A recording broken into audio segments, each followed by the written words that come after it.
ABCD.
go since you're the first one.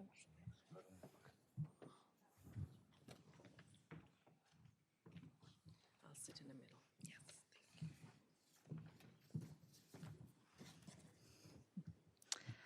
Hello, everyone. Thank you so much for being here, both online, online, and in person. This is my first in-person event since the pandemic, so apologize if I start to look to the side or something. Not used to being with you all, but thank you so much for coming. We are really lucky today to be joined for a keynote by Josh Harris, who I'll introduce in just 1 minute, followed by a panel of contributors to the volume that we're launching today. And during the panel, there will be an opportunity for questions from the audience. So if you're in person, that's easy, raise your hand. But if you're online, to submit questions, type a comment into the YouTube chat. So first of all, I just want to give a big thank you to Carnegie Corporation of New York, Open Society Foundations, as well as Global Affairs Canada, all of whom contributed to the production of this volume. This was a massive project that many people at Carnegie undertook, and we're really grateful to their support for making this happen. We are really proud to launch the latest volume examining North Africa, and I want to thank the volume's contributors, some of whom are on stage and Mohammad as well on screen, but also who are in the audience with us, Jacqueline and Michelle, who contributed as well, and others who couldn't be with us today. So thank you everyone for your participation in this project. North Africa is a region that is undergoing dramatic changes at the local level, from worsening climate change to political instability, to the heating up of the once dormant Western Sahara conflict, to continuing economic challenges exacerbated by the COVID-19 pandemic, to a rapidly increasing migration crisis. These challenges matter deeply to the people of North Africa, of course, but also to North Africa's neighbors and partners. Situated at the nexus of the African continent, Europe, and the Middle East, what happens in North Africa has dramatic implications for so many global actors, including the United States. And no one knows that more than our keynote speaker, Josh Harris, who is currently serving as the Deputy Assistant Secretary of State in the US Department of State's Bureau of Near Eastern Affairs, with responsibility for Algeria, Egypt, Libya, Morocco, and Tunisia. Josh has served in a variety of roles covering North Africa in the White House and the State Department over the past decade, and in my mind is one of the most preeminent experts on North Africa that we have in Washington. Josh will offer some opening remarks to kick us off, and then my colleague Fred Wehrey, who is also a contributor to the volume, will introduce our panel of contributors to the volume to provide further detail on some of the issues facing North Africa today. So I'll turn it over to Josh.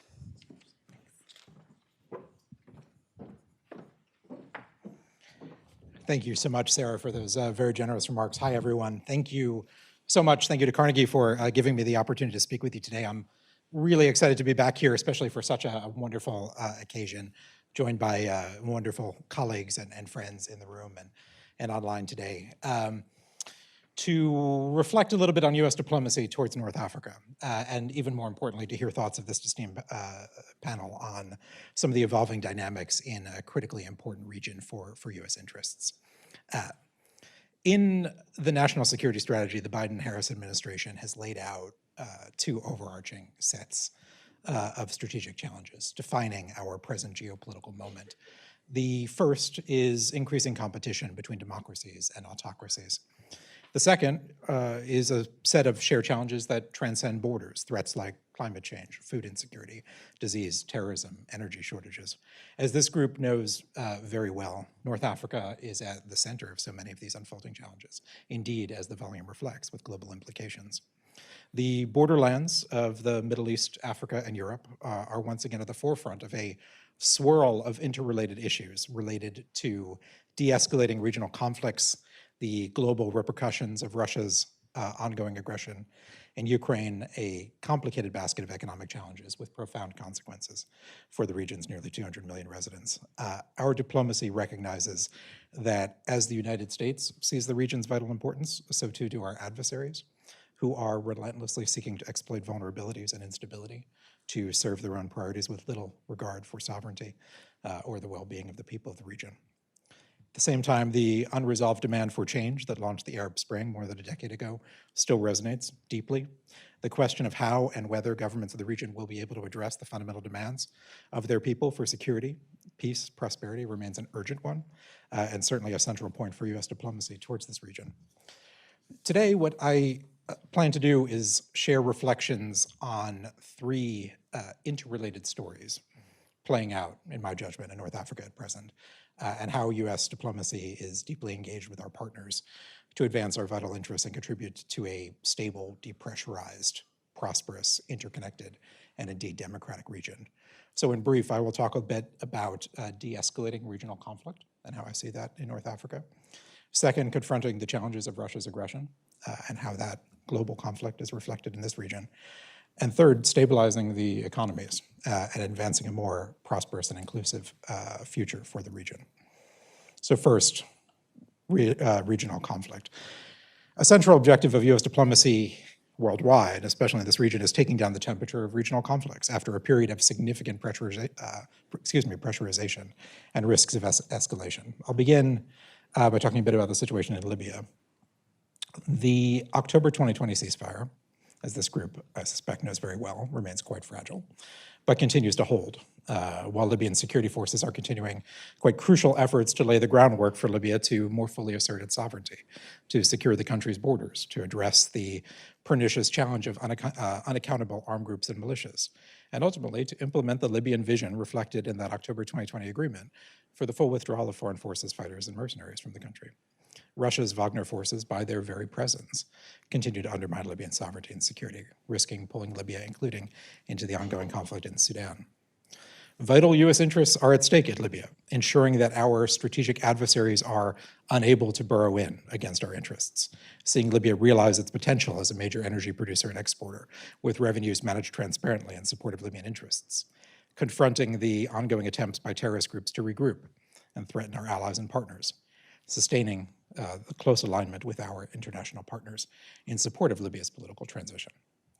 Since Libyan elections, planned for December of 2021, failed to happen, internal fragmentation is growing and a deep crisis of institutional legitimacy permeates. The arena of competition, however, remains a political one. Even in recent days, representatives of the so-called 6+6 dialogue have come together in a pragmatic spirit to try to bridge gaps related to the constitutional framework for national elections, although considerable work remains to build the broad political consensus about the details necessary for successful elections to occur. What is clear to our diplomacy, and as a US official working on this issue, is that this ongoing Libyan dialogue, what's clear from this ongoing Libyan dialogue, is that most Libyans have had quite enough of interim governance, quite enough of the diversion of the country's oil revenues away from the public good, progress towards a unified, sovereign, politically stable Libya free of foreign interference is needed to enable a durable peace and an inclusive prosperity. To that end, this is precisely why we are so focused, together with partners in the UN Security Council, and our full support for UN Special Representative Abdullahi Batili in creating an enabling environment for elections that the Libyan people so desperately want and indeed deserve. I'll take another example of regional de-escalation. We are just beginning to see the ways that regional integration through efforts like the Negev Forum can transform this region, bringing dynamic and vibrant partners together to pursue shared solutions to regional and global challenges. We've been extremely pleased to partner with countries including Morocco and Egypt, among others, through the Negev Forum, which is a generational opportunity to forge a new spirit of cooperation in fields like food and water security, clean energy, tourism, healthcare, education, and regional security. The whole concept of de-escalation in this region is itself, I think, a fundamentally evolving one. Consider, for example, I'll talk here about climate change a bit. Consider, for example, that the Middle East is warming by 0.5 degree Celsius per decade, twice the global average. The region is already experiencing some of the worst impacts of climate change. The World Bank estimates over 60% of the population of the Middle East and North Africa lives in areas of very high water stress. Persistent drought is threatening in real time, as we are meeting today, threatening agriculture and future food security. Sea level rise, just to offer one example, is threatening agriculture in Egypt's Nile River Delta by increasing soil salinity, leading to the loss of arable land. Egypt, in so many ways, is contributing, continues to be an irreplaceable voice for regional peace and de-escalation. Cairo's leadership on a broad agenda remains central to our partnership. That's true in terms of its recent mediation of a ceasefire in Israel and Gaza, ongoing efforts to enable Libyan elections I was talking about a moment ago, charting a diplomatic path forward in Sudan while ensuring a coordinated humanitarian response. On the Egypt-Sudan border, Egypt is showing itself to be the global leader that it is. And that includes notably by hosting COP27 and its efforts to unlock funding for countries to accelerate their transition to clean energy, as well as through its own substantial green energy investments. This whole basket of regional de-escalation is a central but just part of the story. So here, let me talk a little bit about kind of the global perspective, how some of these things relate to the challenges of Russia's aggression playing out. Our North Africa partners in many respects are finding themselves on the front lines of the ongoing global fallout of Russia's aggression with significant security and indeed economic challenges. Russia's invasion has created a global food security crisis, directly destabilizing food supply chains, fertilizer supply chains as well. Many North African states, Egypt and Tunisia in particular, are heavily reliant on grain shipped via the Black Sea and have been vulnerable to increased insecurity as a result of Russia's disruption of Ukrainian exports. Even countries less dependent specifically on Black Sea imports like Algeria have seen surging bread prices. Inflationary pressures have fueled a cost of living crisis across the region, including in Morocco. At the same point, again, I think it's very well known to this group, Russia's invasion has upended world energy markets, creating a whole basket of new challenges, but also some opportunities for North Africa. In some cases that we would not have foreseen a year ago. Opportunities, for example, for energy producers like Algeria to increase their exports to Europe. At the same time, these pressures are fueling inflation that is contributing to economic hardship across already vulnerable populations.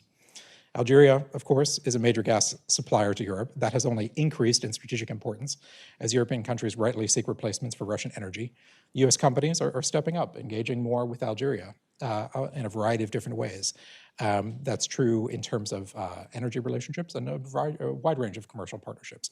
Boeing, for example, just signed a major commercial partnership with Air Algérie to move the transportation sector forward.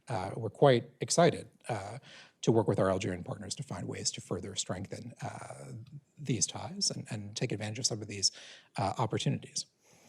Morocco, in addition to its significant role in regional security, is leading the way on green energy transition, investing billions in green hydrogen technology, wind, solar energy production, electric vehicle manufacturing. These efforts have put Morocco well on its way to meet its goal of generating 64% of the country's electricity from renewables by 2030. These are just a few examples of some of the global fallouts that are still kind of very much playing out in real time across this region and are a central element of our conversations with North African partners. Here, let me talk a bit about the economy further. Russia's aggression, among other factors, has compounded a slew of long-summary economic challenges: high unemployment, growing youth populations, weak private sectors that are an ongoing and immediate challenge to the economies of much of our North African partners. Most immediately, here I'll talk about Tunisia. Tunisia is confronting a spiraling economic emergency. The disruptions in global food and energy markets spurred by Russia's aggression and the lingering impacts of the pandemic have compounded structural weaknesses in Tunisia's public finances after more than a decade of deferred reforms. On a human scale, for those of us that have spent time with our Tunisian friends and partners, this looks like an ensuing crisis that has left Tunisian families often unable to find or afford basic consumer goods and medical supplies, a burden faced most acutely on the most vulnerable and economically precarious. The Tunisian government, in response last year, developed a technically rigorous reform program to stabilize the economy. If implemented, those reforms would better manage the public wage bill, would ensure the viability of state-owned enterprises, would target subsidies to those in greatest need. That Tunisian plan won support from the International Monetary Fund and thus enabled Tunisia to conclude a staff-level agreement with the IMF in October of 2022 on a $1.9 billion support package. As President Said has indicated publicly, Tunisia has decided not to move forward at this time with crucial reforms, and that program has been unable to advance for IMF board approval, even as a broad range of international partners, including our European partners, have stepped forward quite generously with more than $1 billion in new commitments to bolster Tunisia's reform efforts.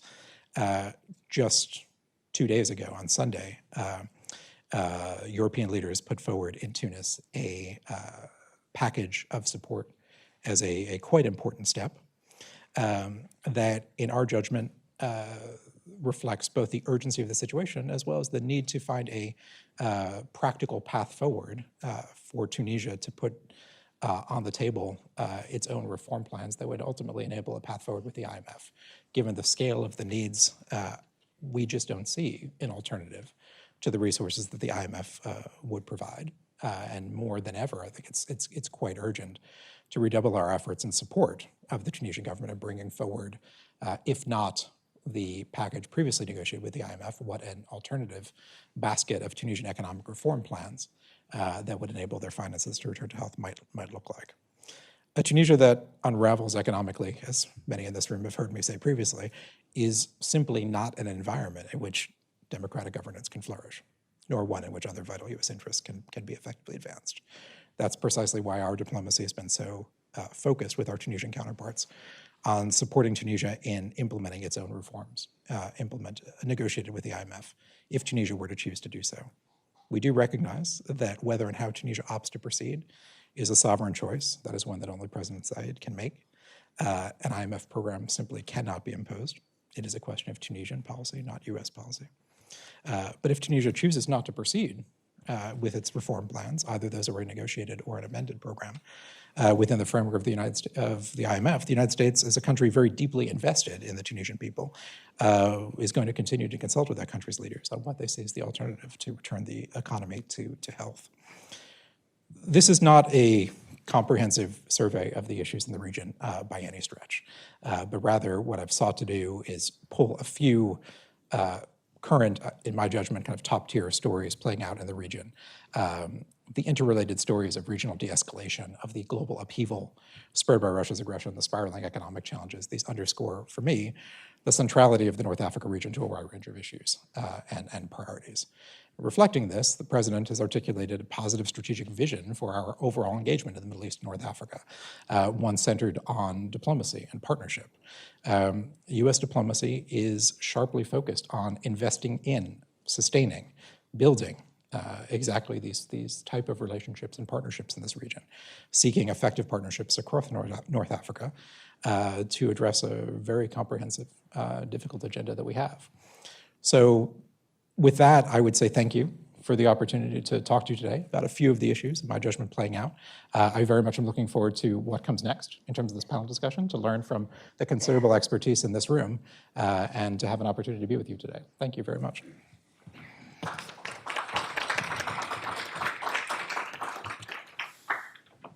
Great. Well, thank you so much for that very compelling and panoramic overview of the region, which I think really connects to a lot of the themes in the volume. My name is Fred Wehrey. I'm a senior fellow in the Middle East program at the Carnegie Endowment. It's really my pleasure to moderate this panel discussion. I'm joined by some terrific scholars of the region who've authored some fabulous chapters in this book.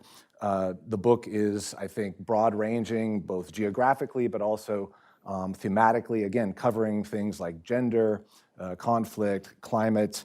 It's the result, really, of almost 3 years of sustained work, I think. It's been a long time coming, and again, congratulations for really assembling a terrific team. I was honored to be a part of it. I'm moderating and I'm also speaking, so I've got a lot on my plate. Let me introduce the speakers. I think most of them need no introduction. To my right is Fatima Haji. She's a senior program officer covering the Maghreb at the National Endowment for Democracy.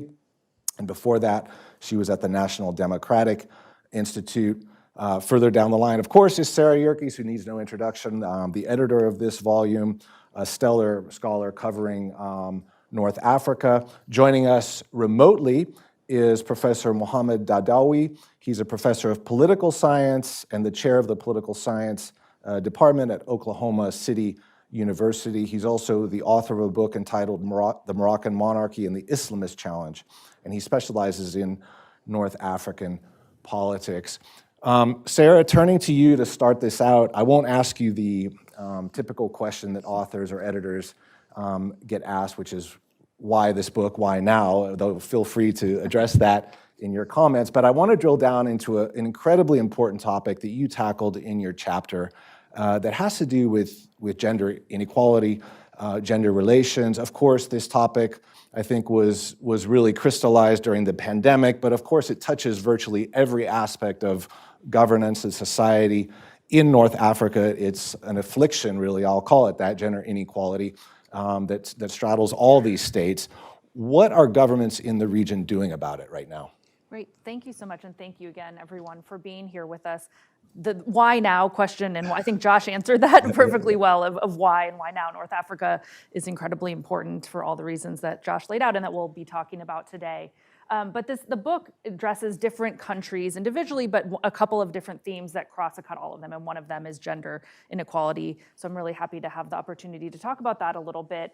What we see really is that gender inequality is pervasive across North Africa. This is not unique to North Africa, but in a region that often is looked at as sort of upholding better laws, better policies towards gender and towards gender equality, we don't actually see that playing out in reality. The difference, the sort of real gap between the de jure and the de facto treatment of gender is really massive when you look across the region. The region has, for example, some of the best legal protections for women that we see across the broader MENA region, but a lot of these measures are either not actually implemented, or in some cases, social pressures prevent women from accessing their rights and freedoms. The Arab Spring was a really pivotal moment for the region for obviously many reasons, but in the space of gender equality, we saw a moment where women were brought into the public space, where women actively participated in the revolutions of the Arab Spring. But then once they went home, once they left the square, the literal square in some cases, those rights didn't actually translate, and many of them continued to face the same barriers that they had faced before. Addressing gender inequality is also something that regimes have used across North Africa as a sort of facade reform. This is something that they can both use to distract, that they've used to cover up sort of other areas, things that are going wrong in the country by pointing to, by passing a law, by creating an NGO that supposedly addresses gender inequality issues. But often this ends up co-opting civil society. It doesn't actually do anything to advance women's rights. And so why does this matter? One of the things that we discuss in this chapter is that in the public sphere, inequality in representation leads to less female-friendly policies. And this also has this sort of vicious cycle effect, where when you don't have as many women in the public sphere, you create a problem for generations after you. So little girls, young women don't see role models in politics. They don't see them in the public sphere. They then are not as interested or don't believe that they have the same opportunity to participate in the public sphere. That then perpetuates the cycle all over again, where you don't have those role models. And so this is something that is not only sort of an urgent issue today, but it's also something that goes generationally. We also find that higher levels of female empowerment in the political sphere can lead to economic growth and prosperity, which is something that, as Josh was mentioning, is something that is needed across the region. It can also help improve public trust in government. When you have more women actually participating in government, people tend to generally view government with more trust. As Fred mentioned, the pandemic had a big impact on gender-based violence and on women's rights in general. This, again, is not by any means unique to North Africa. But one of the things that we saw is that there was a real uptick in the number of cases of violence against women, but also in women being driven from the workforce. When economies were hurt, a lot of the times women, particularly women who work in the informal sector, were the ones that suffered the most. And so the way that governments have been addressing some of these issues in North Africa is a couple of ways. First of all is through legal measures and constitutional reform. Now, as I mentioned before, this can be a sort of facade. Even though countries are putting laws on the books that may benefit women, they're often not translating into actual rights. Another issue that we see here is that the implementation is not happening, particularly in the gender-based violence space, where the lack of public education can really contribute to women not being able to access their rights. They're not even necessarily aware of their rights, particularly in areas with lower levels of literacy or in more rural areas. And you also lack training of judges and other police officers, people who might be the ones who actually have their hands on these issues, the cases when women have access to a great law, but they don't actually know how to get that law to benefit them. The other main way is through gender quotas, and this is something that, again, has been used globally, and we find in North Africa that gender quotas actually work. Obviously, gender quotas will add to the number of women in a certain area of government. That doesn't necessarily translate to more effective or more engaged participation, but in North Africa, we do find quotas to be quite beneficial. They have the ability to change norms around participation that gets at that issue I was talking about with role models. And we also see the effects of contagion, where when you do see women starting to enter different spaces, that impacts other women and encourages them to impact other spaces, to join other spaces as well. And then also civil society has an important role to play here. We often see civil society groups as the ones who are raising the awareness about either the lack of rights or just the issue that's happening in general, and the ones that are advocating for change. And we do see this both locally, but also cross-border. As the North African states, often we do see policies happening in one place, an NGO that'll cooperate through organizations like the NED that work with organizations across other borders in North Africa. And then finally, just on the international role here, we do see that the pressure for change has to come from the ground. We do need to have that from grassroots up, but the international community has a tremendous role to play here in pushing and encouraging for reform and in seeing through the facade reforms, not allowing governments to get away with that sort of just checking the box or with distraction from other issues. And I'll stop there. Terrific. A lot of points for discussion that pertain to really all the countries. Building on that, Fatima, turning to you, your chapter deals with Mauritania, and I'm so glad that this volume includes Mauritania. It's such an important country. It's often left out of the discussions. You've traveled there. You've done a lot of field work there. Your chapter deals with what you call threats to social cohesion. We were talking earlier that Mauritania is an incredibly divided, stratified society. It's marked by the persistence of a form of slavery, despite it being officially outlawed, it still exists, rampant corruption and human rights abuses. Walk us through the state of those abuses now and why they matter to the country from a stability perspective and also perhaps from a Western policy perspective. Thank you very much. I'm really glad to be here, and thank you for everyone who joined us today. And I'm very happy actually that we're talking about Mauritania, because it's really a country that I think it doesn't have its value, like when you think about it, because it has a foot in Africa and a foot also in the Maghreb. So geographically and politically, and geopolitics of it is very interesting, absolutely, and very important as well. I agree with you. Thank you for bringing that up. The lingering threats to social cohesion, as we know, and as you mentioned, Fred, is that Mauritania is a very stratified society. It's also very, very complex, meaning that not only that what we see today, the composition of society, but also the history of it within the region itself and the society itself. So given that, of course, the issues of slavery, technically and legally, it's been abolished in 2007, then the law was amended in 2015. There is also, and if we can see, for instance, when it comes to corruption, we saw that in 2020, for example, the Mauritania dropped 3 points from the international and a perception, like a transparency perception index. You can see this kind of very small movement. Also, we must say that also Mauritania is a pathfinder country, which means it's part of the Alliance 8.7 towards the agenda goal of 2030, and meaning that they have to deal with issues of forced labor, they have to deal with issues of modern slavery, human trafficking, etc. And basically, we can sum it up in human rights. But yet, we also can acknowledge that also Mauritania did institute or came up with a reform plan, what we call the Strategy of Accelerated Growth 2016-2030, and yet Mauritania still has a lot of issues. So what's missing, and what is the problem really that need to be dealt with before even talking about the macro level, reform? It's one question and one question only. It's the question of national reconciliation, national unity. Unless Mauritania basically reconciles with itself and a national dialogue happens about that, what it means to be Mauritanian for everyone, if that is not there, all the efforts and the efforts, they're not gonna be fruitful in a longer run. So this question of some they call it national unity, national reconciliation, or national identity, it's because there is no national dialogue around it, right? Nobody is taking that to the national level to actually have a conversation. So what's missing? Political will. So political will, engagement, participatory approach. That means that all the different, sections of society should participate, civil society, political parties, and basically identify what it means to be Mauritanian so that we can move away from the issues of slavery, we can move away from issues of violations of human rights, and also deal with the economic issues that also brings the issues of landless people who, back in the 80s, they were forced because of violence to actually go and be refugees somewhere. So with that, I think being part, for example, as a pathfinder, country, I think they started that process in 2019.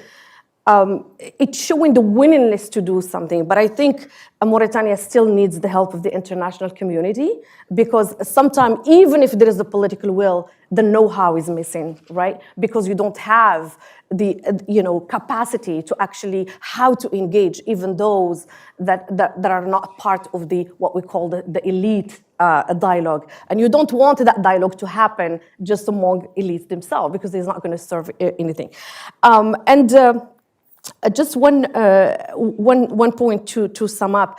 We cannot also discount how Mauritania basically is also affected by what's going on in the region. So also the instability in the region does overshadow the efforts of Mauritania. So therefore, actually, that's another reason why the international community should continue to engage with Mauritania and help Mauritania to move forward. Therefore, just to sum up, is there a political will? Need commitment and investment, and that's very important in order for that country to move forward. Thank you very much. Great, and appreciate you linking the situation domestically to regional trends. We'll get back to that. Mohammad, turning to you, and thank you for joining us virtually. Your chapter deals with Morocco, which, compared to some of the other countries in this region, does appear to be more of a success story. It's certainly weathered a lot of the political turbulence of the post-2011 era. As we heard from the keynote speaker, Morocco is leading the green transition. There's also Morocco's soft power projection into Africa. But you also raised the issue of challenges facing the monarchy. You certainly acknowledge what you call monarchical exceptionalism as a driver in this stability, but the king is engaged in a balancing act, right? You say balancing the political system on the one hand with opposition forces. If you could walk us through that balancing act, and really what are the challenges facing Morocco in the future? Thank you. Thank you, Fred. And you just perfectly stated it. So in a sense, I mean, you already summed up what I was going to talk about. But thank you, Sarah, first and foremost, for allowing me the opportunity to contribute to this chapter and, be in the company of some of my, idols, I would say, in North African analysis and politics. Yes, I mean, and Morocco has relatively done better, I would say, than the rest of the countries, especially in North Africa. And here, and one thing I want to also correct, I mean, I'm not speaking about monarchical exceptionalism as much as I'm speaking about monarchical advantage. I know in political science, people can frown upon questions of exceptionalism and uniqueness and so on. But I think that Morocco, like Jordan or other monarchies, with the exception of Bahrain, has a certain advantage related to the regime type and the institutional design that has surrounded, in a sense, that regime type that insulated them a little bit more than what I would say the Republican systems or Republican states. And I think it has a lot to do with their ability to absorb certain shocks coming from societal challenges, political challenges, because they've managed to have this kind of pre-existing elite surrounded by a state, whether that was done by the colonial, powers, or later on, of course, was affirmed in the case of Morocco by colonial powers. And I think institutional design and regime type has a little bit to do with it. But in the case of the monarchy itself, domestically speaking, what it allows it to be, in a sense, assertive abroad. I think what allows the monarchy to focus more on this robust foreign policy that you spoke of, and I talk about in the chapter, is this ability to be confident more while still on the defensive, I would say, domestically speaking, largely because the monarchy and the regime has continued to navigate this carefully managed style of governance that features, of course, a religious capital, traditional capital, but also an engineered electoral system, added to that legitimacy and whatnot, and this symbiosis that exists between what is traditional, what is modern, edifice of the state in Morocco, and what is called sometimes the makhzan in Morocco. But the monarchy, for a long period of time, has managed to reign supreme when it comes to the political system in Morocco, and force this duality of conception, right, between the regime and the state. Regime being the monarchy, the shadow palace, government, and of course, you talk about the state, is the government. And for a long period of time, he has sustained the monarchy, has sustained that image of the monarchy above the political fray.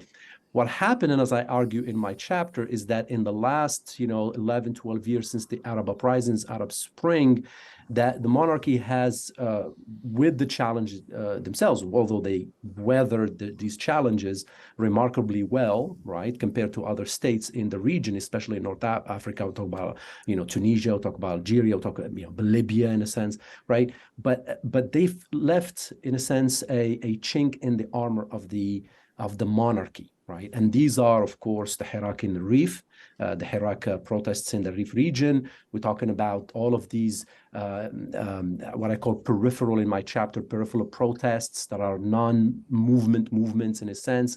For example, the Imid protests that run uninterrupted remarkably from 2011, 2019, the water shortage demonstrations in the Sahara Desert town of Zagura, the boycott, which was unprecedented, I think, in North Africa, right? That you have this really organized, systematic boycott that was driven online of an economic boycott of Morocco's dairy, mineral water, fuel distribution oligopolies that are tied to the regime and so on, right? So these have, in a sense, made for a new dilemma for the monarchy. And that's when we talk about a new kind of dilemma in my chapter, not the Huntingtonian dilemma, right, linked to modernization and how these traditional monarchies, anachronistic, of course, would deal with the challenges of modernization. This is a different dilemma, which is the failure, I think, and the extreme duress that the regime increasingly feels in terms of its dual strategy of appearing above the political fray, as I said before, while at the same time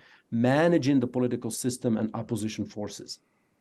This, again, no longer is that tenable, if you want, inside the political system in Morocco. And it was highlighted for a brief of time during the rise of the Islamist party in the government, of course, nominal control of the government by the PJD, the Party of Justice and Development. I would say under Ben Kiran, not after Ben Kiran, because after Ben Kiran, I think the PJD, and I think that's, maybe something that a lot of people would argue with, kind of has lost a lot of its shine when it comes to the Moroccan populace itself. So I would say that it has done well, the monarchy, compared to other regimes, but it's still facing, I think, tremendous challenges when it comes, of course, to balancing this duality between one side, of course, appearing above, the political system, but at the same time maintaining to manage the political system and the force and the opposition forces. And again, this is what makes him, of course, has empowered this foreign policy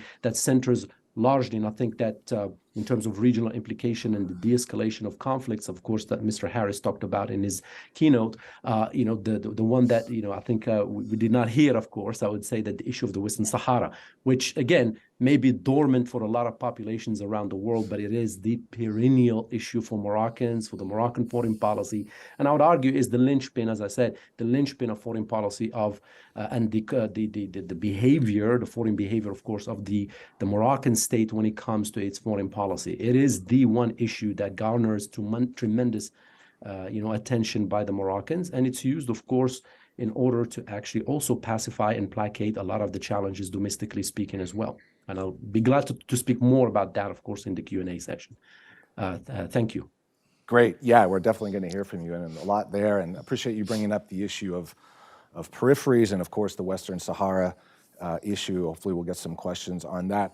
I'm going to conclude the panel with some comments on Libya. I authored the chapter on Libya together with a scholar who's in the audience, Jacqueline Somsky.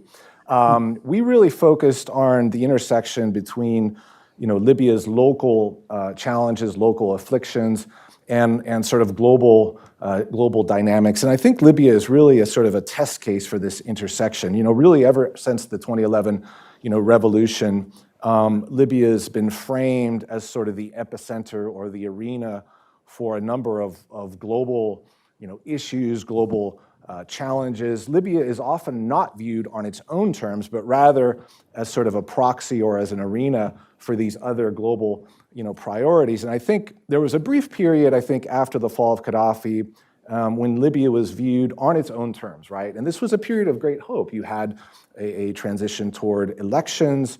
You had Libya relative peace and stability. You had Libyans participating in the elections. You had international states involved in supporting the elections. But then very quickly, things degenerated, and a number of narratives overtook the Libyan story. And I think the first narrative, again, driven primarily by the tragic attack in Benghazi, was the counterterrorism narrative. And Libya, of course, has a terrorism problem that was evident that tragic night in Benghazi. But I think that really rose to the top of the US agenda, at least, in its dealings with Libya. And that's a distorting frame. You know, all of these issues that I'm going to discuss distort the complexity of Libya and prevent real policy solutions. So you had, I think, from 2013, of course, through the rise of the Islamic State in 2014, up until the defeat of the Islamic State, counterterrorism was a driving narrative, certainly for the US and for other partners in the region, including Arab states who often used the counterterrorism lens to conduct operations that were more political and ideological in nature, not necessarily geared toward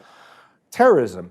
You also had what I call the spillover narrative, right? Libya is obviously a failed state, no control over its sovereignty. You've got weapons flowing south into Mali, and you've got especially the migration issue. And I think that's the second major narrative that I want to talk about, that we've seen a very malignant response, of course, from Europe. We're seeing it in terms of the containment approach, the horrific migrant detention center problem in Libya. So Libya as a thoroughfare for migration from the global south to the global north has been a recurring narrative, and it's obviously impacted policy choices from the outside world that have been not been helpful to Libya's stability, to include empowering militia groups that are capturing the migrants. So again, migration is a separate narrative. We also had the oil narrative. Of course, oil is a magnet for outside intervention in this country. Largest proven reserves in Africa. I will say the other narrative that has taken over since around 2019, since the Civil War, is the great power competition narrative. And of course, that really arose with the introduction of Russian forces into the country. And of course, this sort of great regional power proxy war that arose between Turkey and the Emirates, and also Russian forces. So Libya, of course, now is very much a platform for Russian power projection into the Sahel, into Africa. I do not want to discount that importance. And of course, now what we're seeing in Sudan also injects more priority to Libya as a sort of regional hub for Russia's ambitions as well. All those are certainly important policy priorities, and they were spelled out quite compellingly by our keynote speaker, and the US is obviously engaged heavily on those issues. But I want to focus my remaining time on an issue that Jacqueline and I talked about in our paper that I've been working on extensively in other forums, and that's a problem that when you consider the totality of it is quite frightening, that actually supersedes all of these other challenges, and that's climate change. The problem with dealing with climate change in Libya is what I call the tyranny of the immediate. All these other problems in Libya, the armed groups, the lack of a government, the issue of migration, the presence of foreign mercenaries, those are immediate challenges, and it's often very hard for outside policymakers, and especially for Libyans, to tackle this challenge of climate change. But it is a very, very real challenge when you consider the data, and let me just run through it. Libya is an incredibly vulnerable country to climate change, obviously a vast desert territory lacking water resources. 80% of its potable water comes from aquifers deep in the desert. Those aquifers are non-replenishable. The water is drawn into a system called the Great Man-Made River, which is a system of pipes that is decrepit, that is falling apart. That system of distribution does not serve communities equally across the country. Of course, Libya is dependent on oil, so it faces real challenges in terms of the transition away from oil.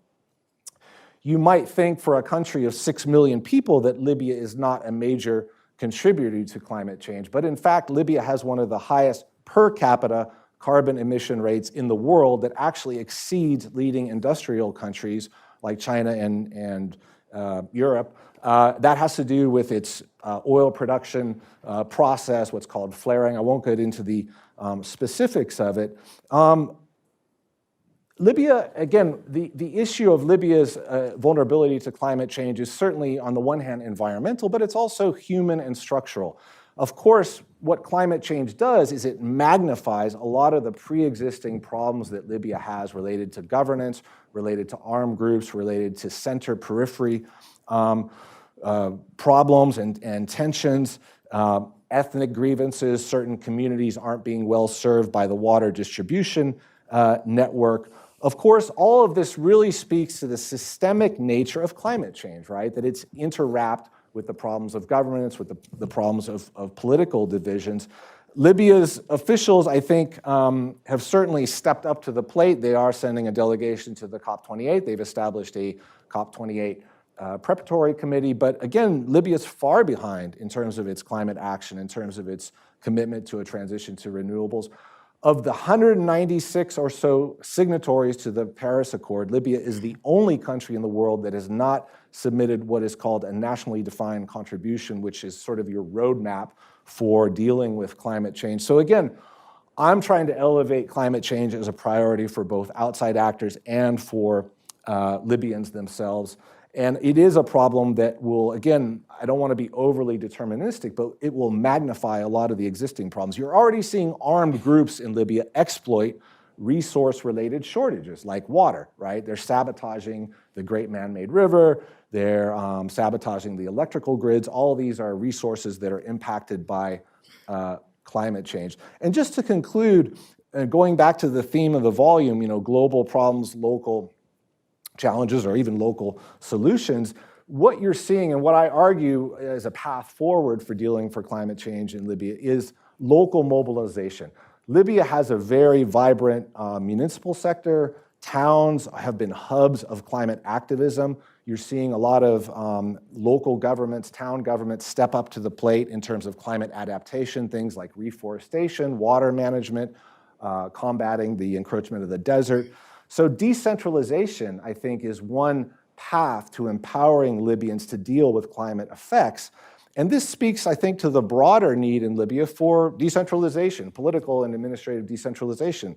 Historically, Libya has been over-centralized. It hasn't had the ability to execute its affairs at the local level. So I think climate change is just one more impetus for moving toward decentralization. And that's something that we recommend in our chapter. So with that, I think we're still on schedule. I'm going to turn it over now to questions for our panelists, either in person or virtually. So,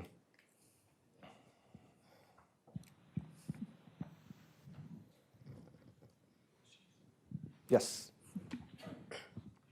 So I was trying to see if I could get the Kindle edition of the book. The hardcover is kind of expensive. I did not set the price. We'll go down. So I got a question for everybody. I probably have 5. I don't know if Josh will take one question, but I'll put it out there, and Josh can either take it or not take it. But first of all, let me say congratulations on the book, and both the editor and the authors. And I rarely go to a panel where I agree with everything that was said. So I agree with everything. I'm just going to ask some questions about things that maybe weren't elaborated on.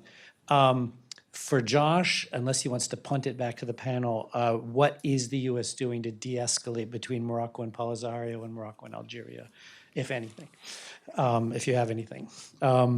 For Sarah, one of the things that was, I think, a missed opportunity, although it started okay, was the woman-to-woman dialogue after 2011 between the Daadaoui women in parliament and the secular women, who ended up being very much behind the 2013 closure of parliament. And, there's that whole divide in Tunisia. A lot of them are behind, secular women behind Said. And, so I was just wondering, what happened to that woman-woman dialogue across the Islamic secular divide in Tunisia? The question for Fatima, when I think you and I are two of maybe 50 non-Mauritanians who've done research. I love talking about Mauritania. You should go off and have coffee. That's a coffee we haven't had yet to talk about Mauritania. But my question for you is, Mauritania seems always on the cusp of a black curse problem. And yet it's so stratified and so segmented in the ways you talked about. But like, I think my question is how to create, or is it even possible to create, a Mauritanian middle class? You know, what could the government do to get that going? And that, of course, will help the democracy equation later. My question for Mohammad Daadaoui, who I love seeing on the screen.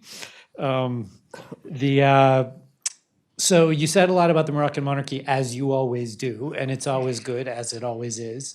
But I was wondering, when you look at the 10,000 plus micro protests, which you mentioned every year in Morocco, and the 10,000 in Algeria, and the 9 or 10,000 in Tunisia, which are very similar and about the same issues, you know, what does that tell us about monarchical advantage if the same thing's going on in all the countries, that the monarchies are subject to the same pressures as the republics?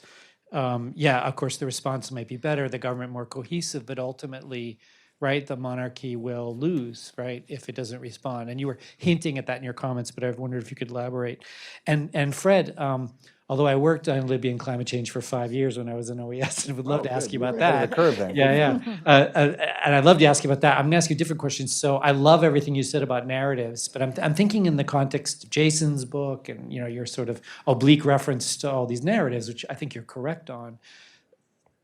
Berlin is the opposite, right? So we haven't said enough about how the international community came together to help solve Libya, get the international community more or less on the same page, at least on key issues, which made the ceasefire possible and the stalled transition possible. And I think there are lessons for Sudan and lessons for a lot of other countries, Yemen, whatever, you know, about how, even though it's an incomplete transition, it is a model of how the international community can come together.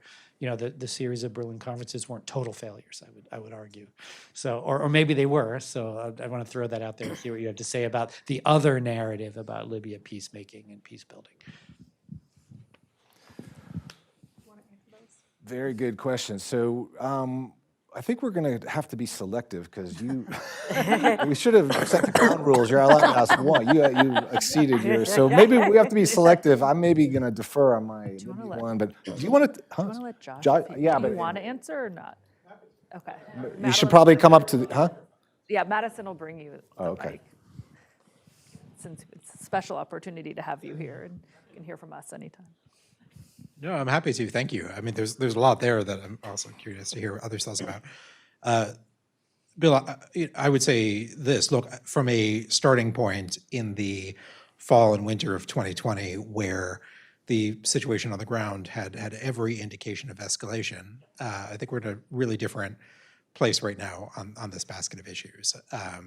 A political process, after atrophying for years, is very much alive, and there is a strong consensus in the Security Council in support of the personal envoy of the Secretary General in intensifying his efforts to deliver real movement towards an enduring and dignified solution to the Western Sahara conflict. The United States, including as penholder in the Security Council, has been at the center of that effort. You know, above all, what we have sought to do over the past couple of years is really to step up a political track and to provide unabashed and full support for a UN process to yield some much needed political momentum, to restore a political horizon for this conflict, frankly. That has enabled, in my judgment, the situation on the ground to calm down. That's better for Moroccan security, I believe. It's also far more conducive to a prosperous future for the Sahrawis, in an environment where some movement is finally possible. There still is tremendous work to do, I think, to take that overall spirit of de-escalation and translate into meaningful progress on a political track. The United Nations convened, as I'm sure you're well aware, a series of conversations in March in this regard. I definitely see some movement in that direction, and we're going to make every effort to support Mr. de Mistura in intensifying what he's doing to translate de-escalation into the substantive movement that really is needed here. That's not the totality of these issues, but it's a place where I think the United States has a particularly important role to play, along with other partners in the international community, both on the Security Council. Other partners such as Spain, for example, are very deeply involved in playing an important role in this. Look, this is obviously taking place in a broader dynamic between Morocco and Algeria, insofar as the United States has good partnerships with each. We certainly would like to see kind of a positive dynamic emerge. If that's something that both countries are interested in, we're ready to use our relationships and influence in a positive direction, but those are sovereign choices, of course, and we're going to look to Rabat and Algiers to determine how they want to proceed and whether or not that's something the United States, in their judgment, should have a role in. Terrific. Sarah, do you want to talk about the women? Sure. Just very quickly, I would say, the polarization, the societal polarization between secularists and Islamists has just really hurt gender equality issues. I mean, that was one of the areas where people were actually able to come together, as you said, between 2011 and 2019, and it's been a real problem where that's been driven a wedge between different civil society groups. Great. So we'll take, yes, in front there.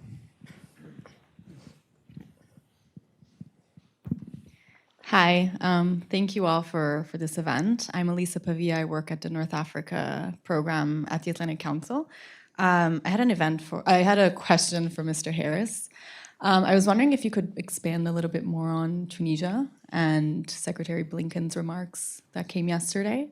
I was wondering if you could explain a little bit why he, decided to make these remarks yesterday, even though we've known about the Tunisia file and the economic crisis in the country for quite some time at this point. Like, why? What was the timing about? And I'm assuming it had to do with the visit of Antonio Tajani. But I was just wondering if you could say a few words about that. And I also know that we're looking at a new IMF deal. We, as in like the analysts, and from my understanding, the Italians are pushing for less conditionality clauses. I'm not sure to what extent you can comment on that, but I think for those of us who are analyzing the situation, the interesting aspect would be to understand what is the IMF position and whether the IMF is has a position on this, and whether we will see a different deal and what kind of deal we can expect. I know these are Sorry, I opened a Pandora's box with you. Yes or no? Do you want to?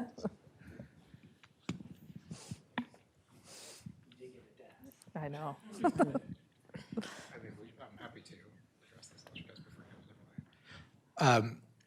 Thank you for these questions. So, first I would say with respect to the Secretary's remarks yesterday, we hosted in Washington for Mr. Tajani. He and the Secretary had a chance to meet, so they had a kind of joint press availability following that, where they're asked about the situation in Tunisia following the visit of Prime Minister Malone and Commission President von der Leyen a few days ago. The Secretary was asked about his views and had a chance to speak publicly about that. What the Secretary reflected in those remarks, as we have consistently, is real concern about a recognition of the economic instability in Tunisia. That is a situation where Italy finds itself on the front lines. But for everything that we are concerned about, including seeing Tunisia move forward with democratic and constitutional governance in a framework that can address the aspirations of Tunisians for the robust rule of law, respect for human rights, the fundamental freedoms that Tunisians cherish, addressing the economic emergency in the country is central to creating such an environment. In terms of the IMF, I would say this: look, Tunisia is dealing with considerable economic shocks. The confluence of Russia's aggression and what that has done to global food and energy markets, the lingering effects of the pandemic that is colliding against a internal situation of deferred reform, as you know well, for many years, and created a extremely challenging set of issues related to the country's public finances that animated a very serious and thoughtful Tunisian effort, in my judgment, last year to bring forward a Tunisian reform plan, not an IMF plan, but a Tunisian plan that won support from the IMF and a broad range of international partners to try to restore Tunisia's public finances to health, centered on the three basic challenges of rationalizing state-owned enterprises, dealing with the public sector, public wage bill, and finding a way to put subsidies on a sustainable path. Since then, since October and reaching that staff level agreement, we've seen some very clear indications that that package of Tunisian economic reforms does not have support at the highest levels of the Tunisian government. So the approach that we have been taking, together with partners, including Italy and others, is to ask, if Tunisia does not plan to implement this particular package of reforms that they've brought forward, what is the alternative that they plan to proceed to enable an environment where the Tunisian economy could begin to be restored to some semblance of macroeconomic health?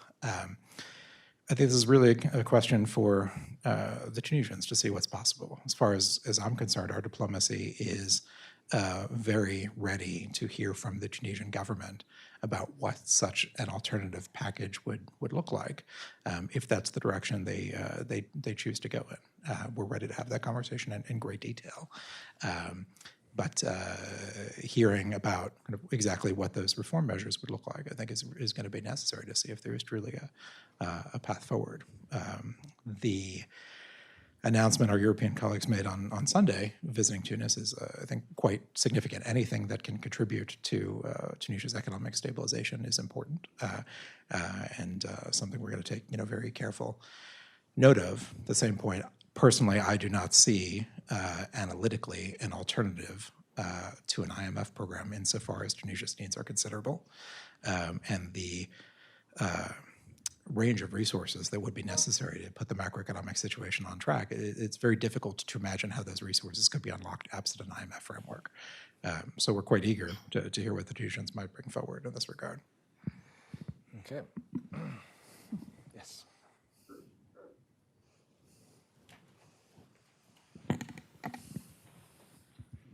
Thank you.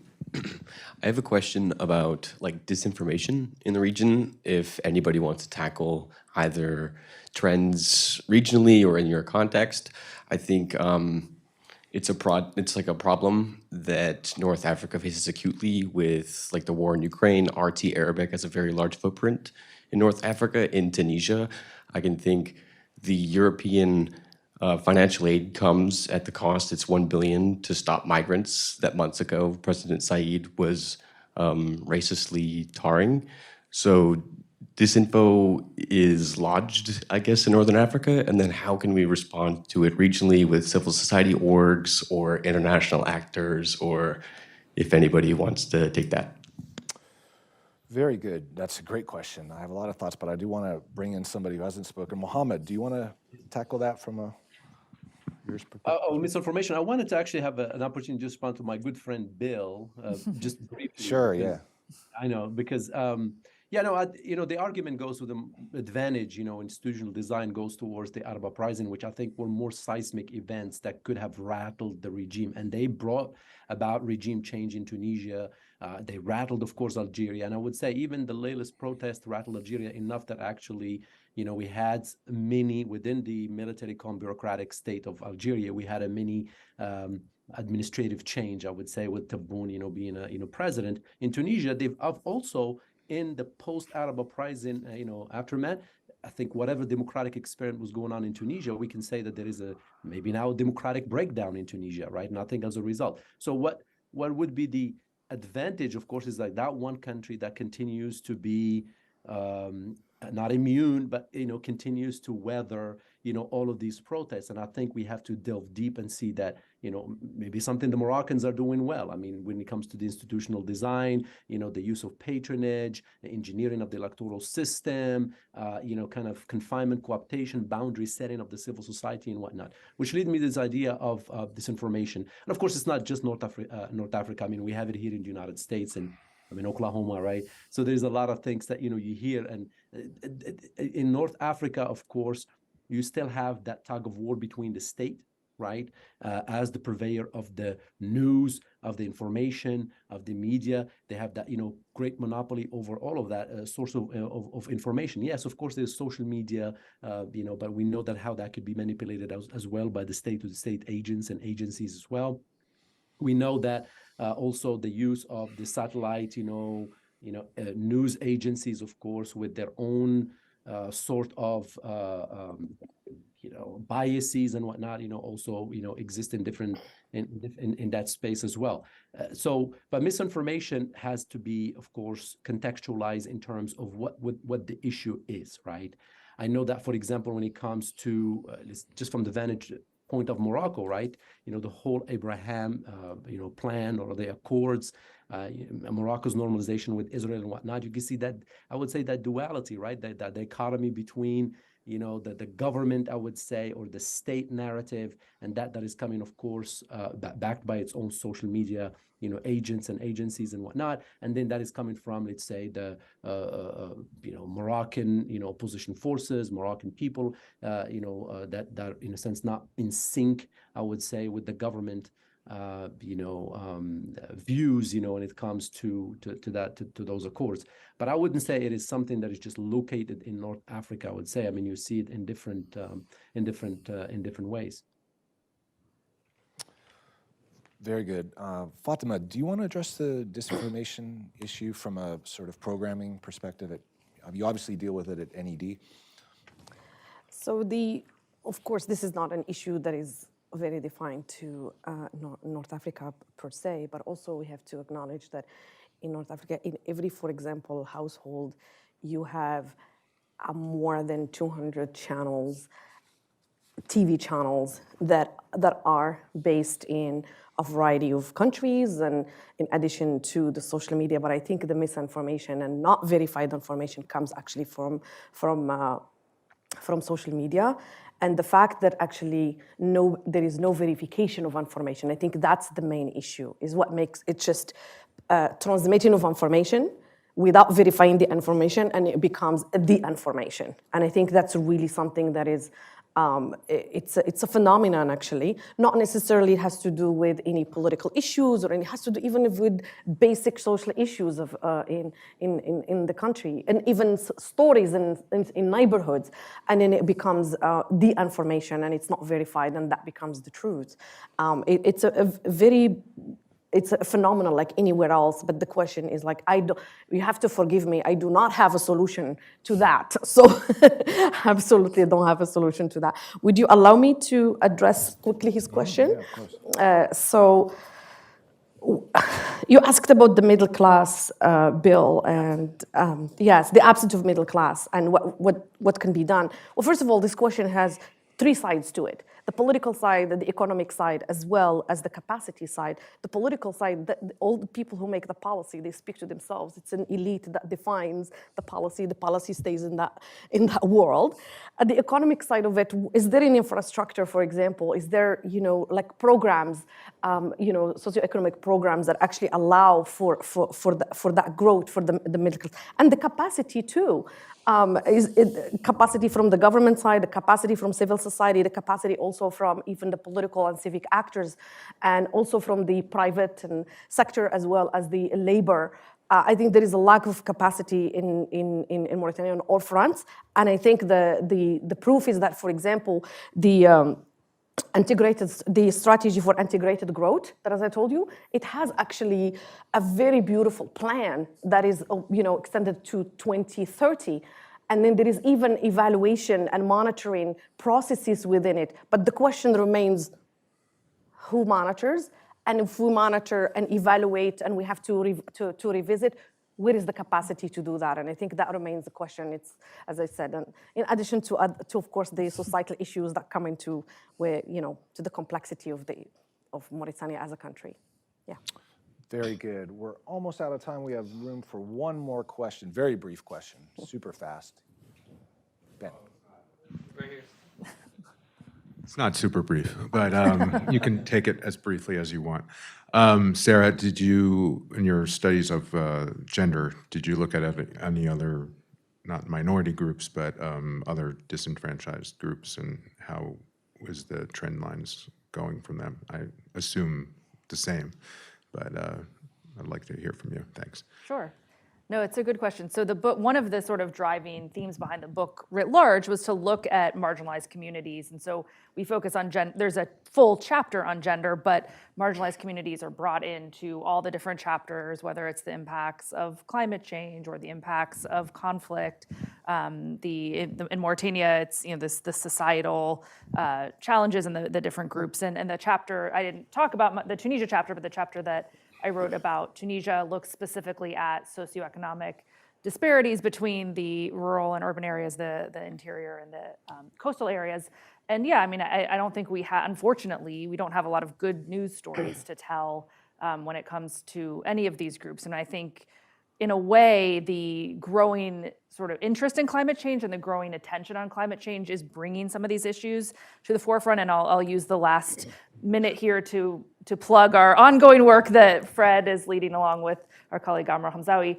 We're doing quite a bit of work here at Carnegie in the climate space, and particularly looking at the role of climate and marginalized communities and the way that these things all interact. And I think if there's one takeaway from the session today, from the book, as well as ongoing work we're doing, it's that these things are all interconnected, and you can't really just address one without addressing the other. So I think in a negative sense, there's a lot of work to be done, but I try to be an optimist. And I think the positive sense is that there is a lot of work being done and a lot of interest and growing interest in some of these issues. So hopefully we can all reconvene at some point and talk about some more good news stories if there is some more effort being done in some of these areas.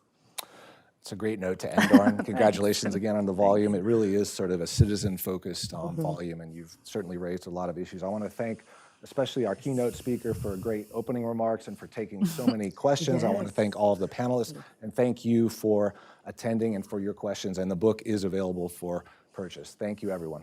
Thank you. Thanks.